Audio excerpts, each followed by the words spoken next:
anak-anak saya, menantu-menantu saya, cucu-cucu saya.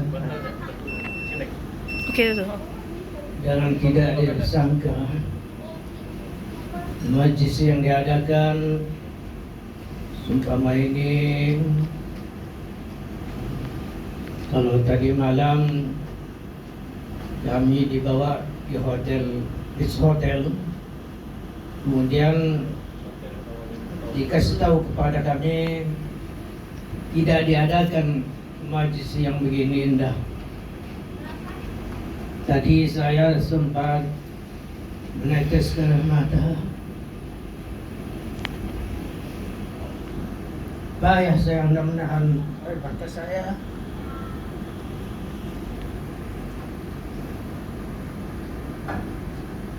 Begitulah dampaknya bagaimana sayang kami sebagai atuk dan nenek,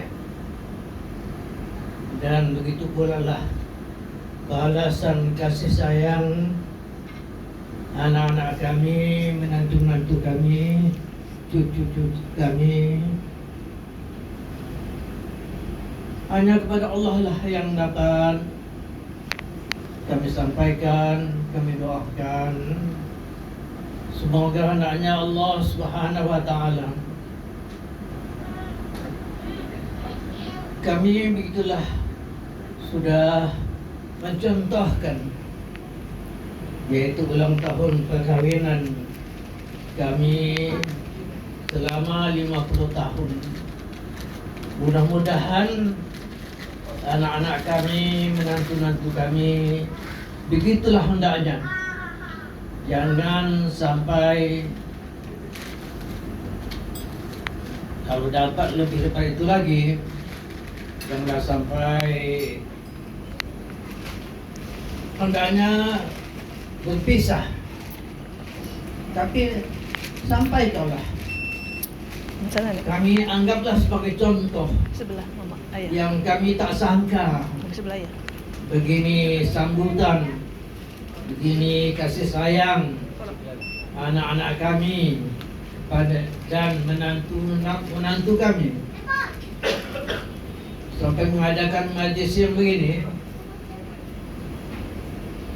Mudah-mudahan Allah Subhanahu wa Ta'ala lah yang dapat membalas bagaimana jasa-jasa anak-anak kami, menantu-menantu kami. Begitu sekali. Kalau tadi saya tak tahu bahwa kami singgah di hotel ini. Yang tahu saya, hotel ini dulu memang kami semasa, atau saya semasa dakwah di Majelis Agama Islam Sabah selalu diadakan di hotel-hotel ini. Tiba-tiba saya dibawa pula, kami dibawa pula ke hotel ini. Padahal tadi malam sudah cukuplah di Beach Hotel, tapi dibawa sedikit pun tidak saya sangka. Saya katakan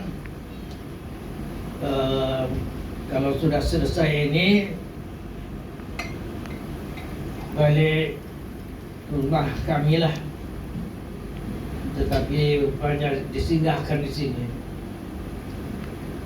Dan sini pula saya lihat, ya, begitu indahnya persediaan yang sudah disediakan sejak awal, dan kami tidak sangka, emak pun tak sangka, emak kalian pun tidak sangka, apalagi ayah memang tak sangka.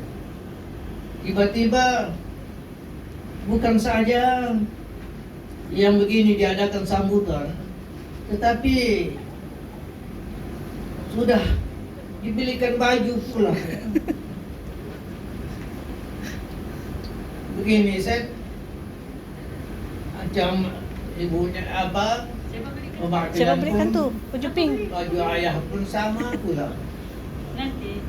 Macam mana pula apa ini? Tak Menjahitnya. lain dan tak bukan. Ucapan terima kasih yang sebanyak-banyaknya lah yang atas kesediaan kalian. Kesediaan, bukan hanya kesediaan, tetapi kesetiaan kepada kami, terutama saya, pertama sekali kepada saya lah. Ayah sudah usia 92 tahun. Kalau amak kalian ini masih muda lagi lah.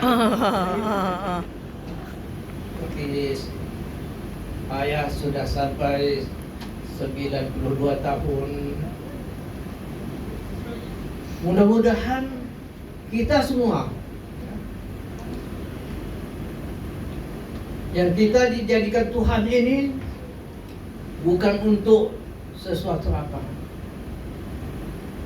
Kita dijadikan Tuhan untuk beribadah kepada Allah Subhanahu wa taala. Dalam Al-Qur'an disebutkan Surah Ahzab ayat 56, "Wa ma khalaqtul jinna wal insa illa liya'budun." Tidak kuciptakan jin dan manusia kecuali untuk beribadah kepadaku atau untuk beribadat kepadaku. Begitu Allah katakan. Makna kita ini hidup adalah untuk ibadah. Saya nasihatkan kepada anak-anak saya, kepada menantu-menantu saya, kepada cucu-cucu saya. Kita hidup ini adalah untuk ibadah. Cuma ibadah ini jangan dilupakan. Ibadah, ada ibadah yang khas, ada ibadah yang am. Kalau ibadah yang khas, contohnya, kita tidak, saya lihatlah anak-anak saya, menantu-menantu saya, cucu-cucu saya, 5 waktu tidak ditinggalkan, berjemaah di rumah. Ini namanya sudah ibadah-ibadah yang khas. Tetapi ibadah yang am, yang Tuhan katakan bahwa khalaqtul jinna wal insa illa liya'budun, tidak aku ciptakan jin dan manusia untuk beribadah kepadaku. Apa makna ibadah? Mungkin saya mengatakan kepada majlis-majlis yang lain, tetapi kepada anak-anak saya, kepada cucu-cucu saya, belum saya sampaikan apa itu makna ibadah. Makna ibadah, sebagian ulama mengatakan bahwa ibadah ini, al-ibadah ismun jami' lima yuhibbullah, qawlan kana aw fi'lan jaliyan kana aw khafiyan. Maknanya alih bahasa dengan bahasa kita, ibadah itu adalah sesuatu yang disukai oleh Allah Subhanahu wa taala. Baik kata-kata yang diucapkan yang disukai Tuhan, ataupun perbuatan yang dilakukan yang disukai Tuhan, yang ada dalam hati kita yang disukai Tuhan. Saya nasihatkan kepada anak-anak saya, kepada cucu saya, buatlah segala yang disukai Tuhan. Itulah makna ibadah, segala yang disukai Tuhan. Itu makna ibadah, makna am. Ini tak ada saya sampaikan kepada anak-anak cucu saya. Yang nasihat ini belum ada saya sampaikan. Kita gunanya untuk ibadah. Jadikanlah hidup kita ini hidup ibadah. Jangan cakapkan sesuatu yang tak disukai oleh Allah SWT. Tapi cakapkanlah sesuatu yang disukai Allah.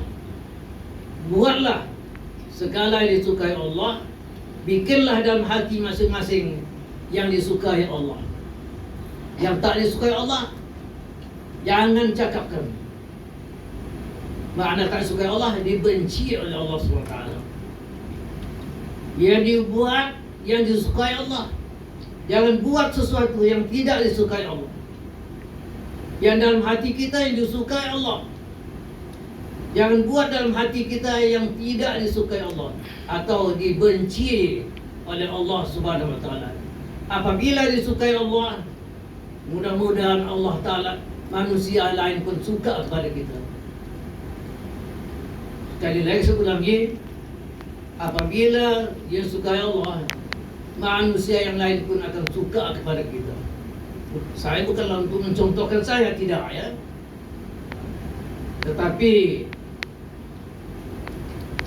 semua sekali anak-anak saya tahu ya, banyak yang saya terima tokoh pendakwah, tokoh apa itu, Mahal hijrah. tokoh Mahal hijrah. anugerah apa ya, tandai suka Allah. Kau tak suka Allah, tak jadikan saya tokoh, tapi disukai oleh Allah SWT. Jadi itulah pesanan saya yang belum pernah saya sampaikan kepada anak saya, kepada cucu saya, kepada menantu saya, belum ada saya sampaikan. Dalam majlis inilah saya sampaikan, mudah-mudahan buatlah yang disukai Allah, cakapkanlah yang disukai Allah, jangan cakapkan yang dibenci Allah. Buatlah yang disukai Allah, jangan buat sesuatu yang tidak disukai Allah, atau maksiat jangan sekali dibuat. Kita ini hidup untuk ibadah, untuk mendapatkan pahala, bukan untuk mendapatkan dosa. Didiklah cucu-cucu saya yang mungkin saya tak lama lagi, sudah usia 92 tahun ini, mungkin tak lama lagi ya. Tapi didiklah cucu saya, jangan sampai anak-anak saya melakukan maksiat yang saya tinggalkan, cucu saya melakukan maksiat yang saya tinggalkan. Setakat itulah mungkin yang boleh saya sampaikan, dan saya pun tak sangka tadi dimintakan pula kepada saya yang berucap yang demikian ini. Kesempatan ini walaupun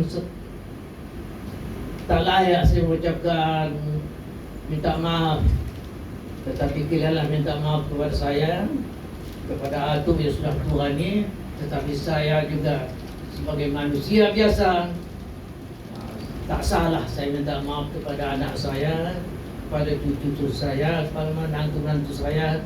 Andai kata kalau ada silap dan salah, maaflah saya, mohonlah saya dimaafkan. Sekian saja yang dapat saya sampaikan. Wabillahi taufiq wal hidayah. Assalamualaikum warahmatullahi wabarakatuh. Waalaikumsalam. Waalaikumsalam.